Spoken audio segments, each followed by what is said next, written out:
Hello, welcome back to the channel.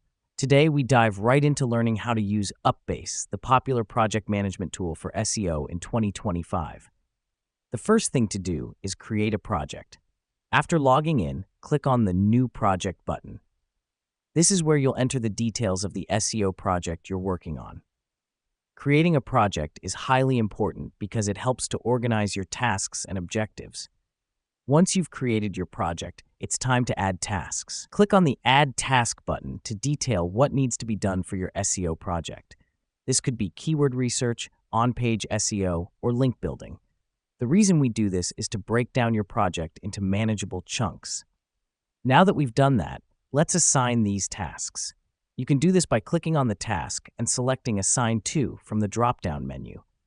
This helps us because it ensures every task has a responsible person, fostering accountability and ensuring nothing falls through the cracks.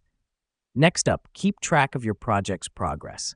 UPBASE offers a feature called Progress Tracking, which can be found under each task. Here's what's happening behind the scenes.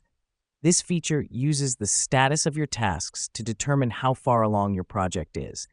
Let me explain why this matters. Keeping track of your project's progress lets you know if you're on schedule or if adjustments need to be made. If your project is falling behind, you can identify the tasks causing the delay and take appropriate action. Lastly, it's crucial to generate project reports.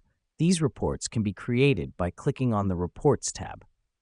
The reason we do this is to analyze our project's performance. These reports provide valuable insights that can be used to improve future SEO projects. So there you have it, a quick guide on how to use UPBASE for SEO project management. Remember to create your project, add and assign tasks, track your progress, and don't forget those reports. These steps will help you manage your SEO projects more effectively. Thanks for tuning in, and see you in the next one.